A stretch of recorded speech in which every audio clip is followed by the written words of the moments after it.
Chelsea secures a point at Etihad, but at what cost?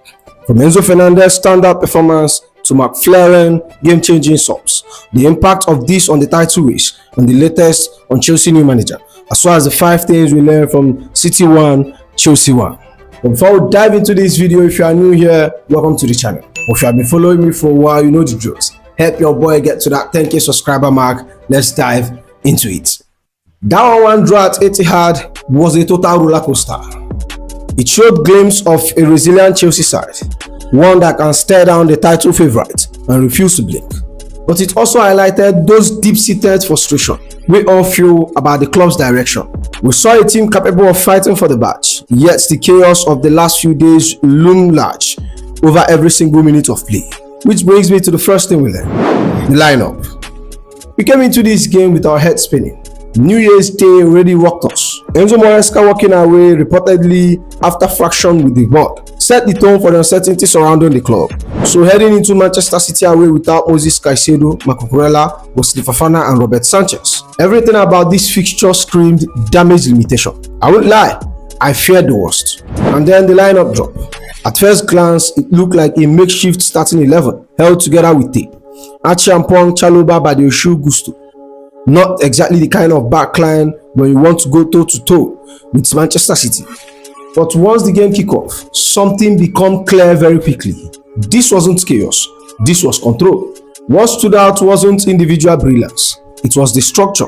We didn't try to out-City Manchester City. We didn't overcommit, we didn't chase shadow, we didn't leave acres of space for cutbacks and late runners. Instead, backline stayed compact, narrow and disciplined, deliberately funneling City wide and trusting the midfield to collapse the box. That alone killed a huge chunk of City's strength. And then there is Reece James.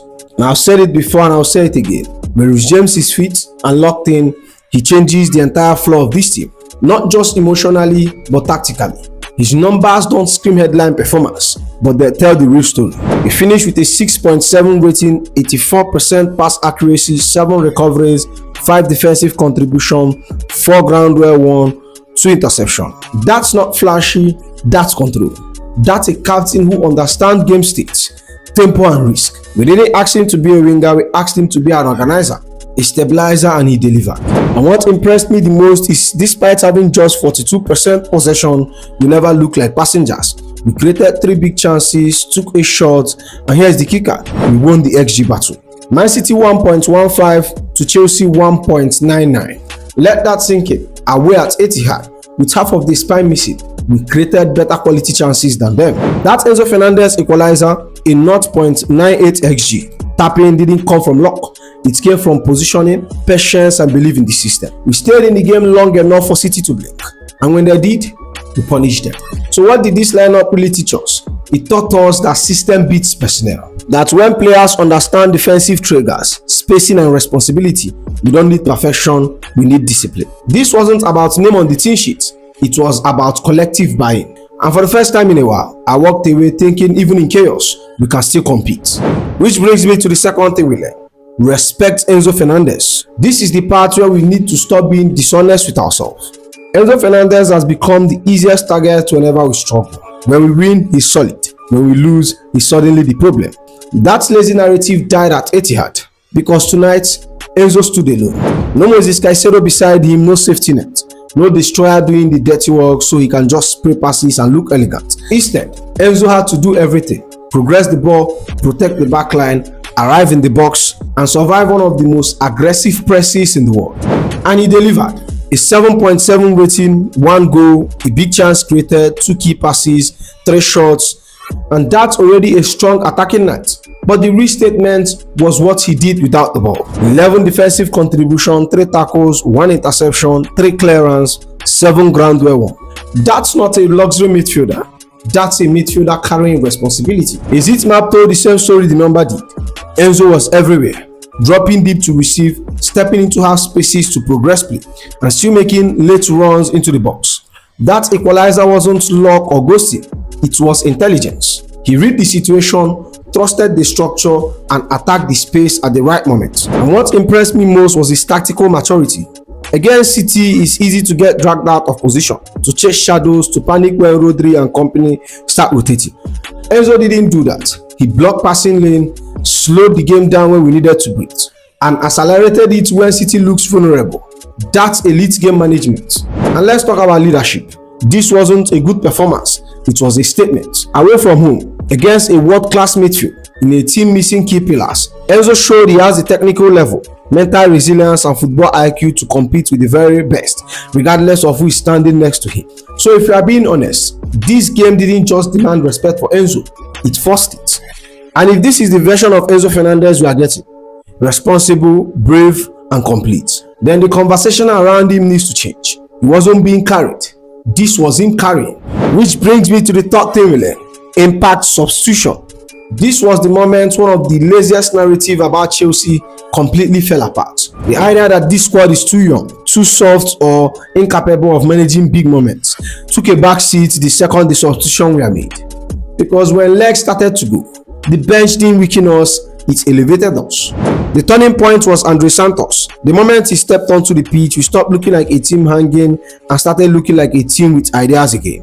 Suddenly we had balance in midfield. We could recycle possession, win duels, and slow down City when the game needed control.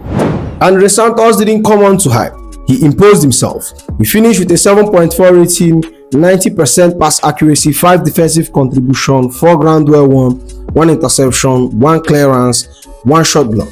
That's not a kid learning on the job. That's a midfielder who understands positioning, timing and responsibility. With him on the pitch, we finally have a foothold in midfield.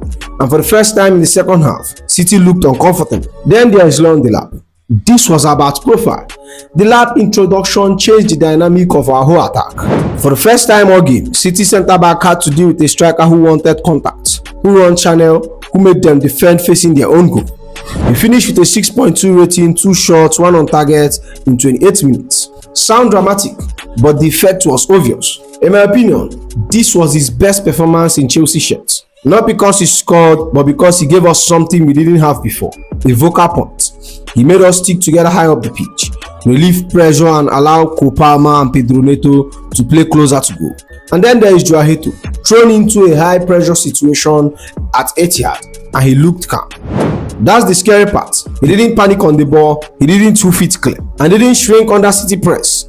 His composure allowed us to transition out of defense instead of constantly inviting pressure back onto ourselves. We finished with a 6.4 rating, 2 interceptions, 2 recoveries.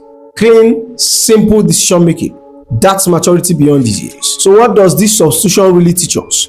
The youth isn't the problem. Clarity is. When players come on with defined rules, clear instruction and confidence to execute them, age becomes irrelevant. This wasn't reckless energy. This was managed aggression.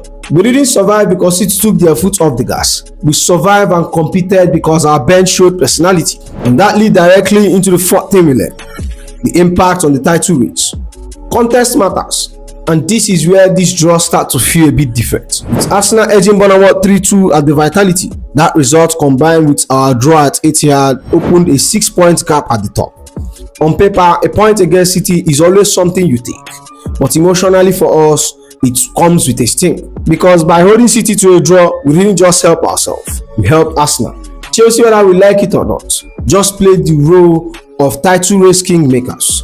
We took 2 points off City and handed momentum to our London rivals that many of us would rather see nowhere near that trophy. And that's the conflict. On one hand, this performance showed real growth. We went to the home of Pep City, stood our ground, created better chances and walked away believing we belong at that level. That matters for us. That matters for where this team is going. On the other hand, you look at the table and feel the familiar knock in your stomach, because this progress doesn't feel as sweet when it's nudged Arsenal closer to the Premier League title. For Chelsea fans, that's a hard pill to swallow, especially when you know how fine the margins are at the top. So this draw lives in 2 realities at once. It's a statement of intent for us and an uncomfortable gift for them.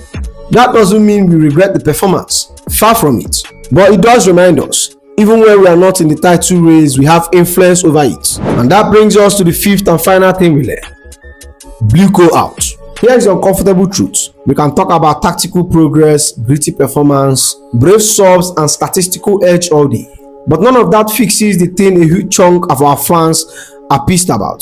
BlueCo Out isn't just a chant or a meme, it's a symptom. Because when you get a result like this, a point away at City, the reaction still pulls back into the frustration with the boardroom. The narrative that this club has lost its identity under Todd Bowley and Benoit Egbali isn't going away. It's growing louder. And there is a reason for that. This club has cycled through managers like socks in a washing machine. Each one arrives with a reset button, new idea, new formation, new identity. But that's not identity. That's chaos dressed up as strategy. A long-term footballing philosophy doesn't snap into place after one press conference and 2 decent results. It demands consistency, clarity from the top, and a blueprint that survives beyond quarterly results. Right now, what we have feels reactive, not proactive. Fans act nostalgia for no reason. We have a foundation, a style, a culture, something you can build season around. Frequent managerial changes demolishes that. And here is where the frustration bites hardest. Despite hundreds of millions spent, we are not dominating the league. We are not dictating game every week. We are not challenging at the top consistently. Instead, we are fighting for draws, squeezing out points by being organized rather than overwhelming. That's fine for now, but it's not fun. It's not inspiring. And to a lot of Chelsea fans, it doesn't feel like football with a spine. Because when a draw like this happens, a highly commendable result on the pitch, the reaction isn't pure joy. It's filtered through an anxiety that boils down to, is this as good as it gets until the board changes direction? And because of that, even good performance like this feels like they are peppering over a fractured institutional structure. This isn't bitterness. This isn't knee-jerk negativity. This is demanding accountability. We want progress, not just a piece of decent football wrapped in insecurity. We want a club with a plan, not a club in a cycle of short-term fixes. And that's what BlueCo really represents. Not just anger, but disillusionment born from unmet expectation. And that's the 5 things we learn. But moving on to Chelsea latest news. It's a wild time to be a Chelsea fan. The soldier go, soldier come mentality is probably the only way to survive the constant turnovers at Stamford Bridge. Seeing Enzo Maresca go after the groundwork he laid is tough, but the blue engine never stopped running. Liam Rosenior represents a very specific shift in strategy, likely leaning into the BlueCo connection with Strasbourg to create a more unified tactical identity across the club. Liam Rosenior is in London, and Maresca era is officially in rearview mirror. As Fabrizio called, Liam Rosenior arrives in London tonight ahead of Chelsea's appointment. Interview to take place in the next 24 hours, with Rosenior expected to become new Chelsea head coach next week. Strasbourg looking for best replacement as key step up ahead of Rosenior signing for Chelsea. And look, I know what you are thinking. We are still hurting over Enzo Maresca. But as the saying goes, soldier go, soldier come, barrack still remains. This club is bigger than any man, and right now, the barrack is calling for Liam. The secret source caught Liam Rosenior watching Manchester City match versus Chelsea at an airport in France on his way back to London, pictured with David Well, technical director of Strasbourg. L'Equipe is reporting, according to our information, negotiations were much further along than Liam Rosenior let on. While he did fly back to Strasbourg with the squad that night, he boarded a Strasbourg-London flight on Sunday afternoon. The secrecy is over. Why Liam Rosenior, you may ask? It's the BlueCo DNA, and he's already been working within the multi-club system. Chelsea aren't just looking for a manager, they are looking for a head coach who fits the internal structure perfectly. It might not be a AAA world-class name some of us wanted, but if he's the man in the dugouts, we back him. Maresca is gone. McFarlane holds the fort. Now it's Rosenior's turn to prove he can handle the brightest lights in London. Whether you love the appointment or hate it, the deal is done. Chelsea moves forward. We love Enzo Maresca, but we bleed blue first. Liam Rosenior is here, and whether it's your first choice or your last, the mission remains the same. Keep Chelsea at the top. And with that said, that's the end of the video, my friends. Make sure you like, comment, and subscribe, and I'll see you in the next one. Goodbye.